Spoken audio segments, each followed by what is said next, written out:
This is the State Farm postgame show. Final score in Foxborough. The Titans knock off the defending Super Bowl champions 20-13. They now advance to the divisional round playoff next Saturday against the Baltimore Ravens as we bring you inside Studio 43. Hello, everyone. Welcome again to the State Farm postgame show. And a reminder, NCAA basketball on CBS continues tomorrow with a top 25 matchup between 12th-ranked Michigan and 14th-ranked Michigan State. Action tips off at 1:30 Eastern right here on CBS. And Mike Vrabel, the student, shakes the hand of the mentor, Bill Belichick, as his team upends the Patriots in Foxborough. And Bill, there's no question that the student had them ready. As we take a look at the brackets now, Tennessee advances next week to take on Baltimore. That will be on next Saturday night here on CBS.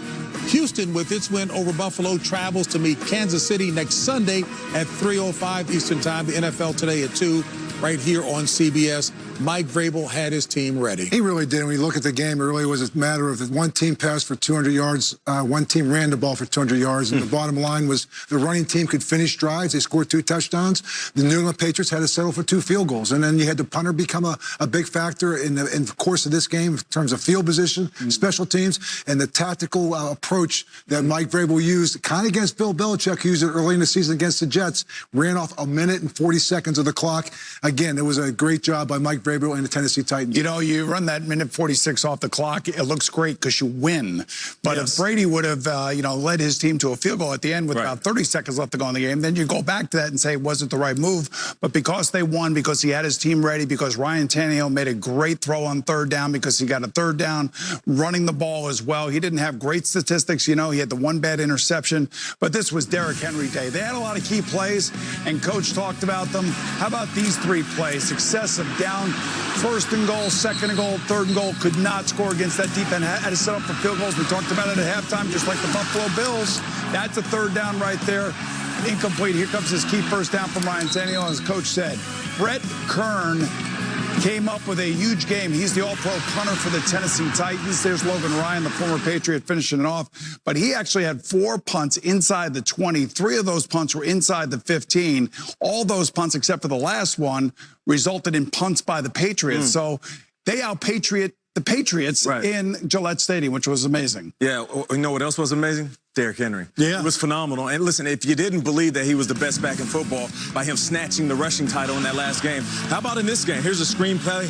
He takes it down the field. He takes a shot at the end, but they would punch it in at the very end of this drive. But Derrick Henry, here's down the right side, a little hip swivel. He gets to the outside, and he's going to get all the contact that he wants. If it's a DB standing in front of him, he's going to try to run through you. And it's the yards after contact, very physical style. I mean, today he was the hero. 34 rushes, 182, and the 22 yards receiving in that touchdown. I mean, he was the hero. And it's funny because I was thinking about the show Heroes that was on a while ago. And the tagline in it was, save the cheerleader, save the world. It kind of reminds me of this game because if you control the ground, you control the game. And if you're facing a team like this, if you can control the game, you're controlling the narrative. You're keeping Tom Brady off the sideline. You're keeping that offense from gaining the rhythm. You know what it does? It makes you feel like you're the tougher team on the field. And for majority of this game, they were the tougher squad. No question. Yeah, it was really interesting. You know, first off, it was the ugliest, most exciting game I've watched in a long time. I mean, it was really, you just sitting there, wow, can anybody make the play? But Derrick Henry, give a lot of credit to his offensive line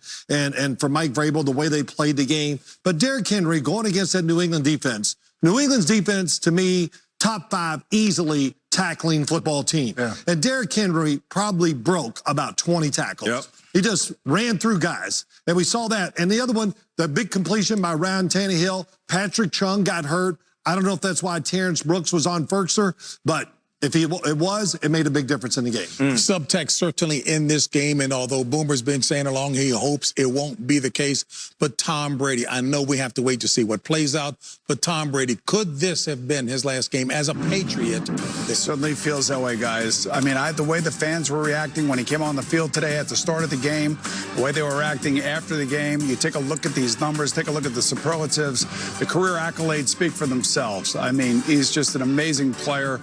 I didn't think he really played that well today, to be honest with you. He threw a lot of screen passes. He underthrew a number of open guys downfield. But you know what? I mean, when you take back and you reflect back on what he has accomplished with Bill Belichick, he will never be duplicated. I don't think any of us think it will be. Listen, I got a problem with the producers right now running this montage with this music in the background. I mean, he's not retiring, okay? Tom Brady's not going anywhere. I get it. He might play with a different team, but it's like leaving the gym and shooting an air ball. You're not going to leave the gym on that note. You're going to try to make a shot. Tom Brady is not going to leave on this lot. He is too competitive. He is one of the most competitive guys we have in this league, and he's not going to end his career this way. I've played that guy multiple times, and he's beaten you multiple times, and he's done it with outside receivers. He's one of the best outside throwers, and I think their lack of having an outside consistent receiver. You saw them today having to move Edelman. He's not an outside guy. Yeah. That's not him. He never had an outside threat.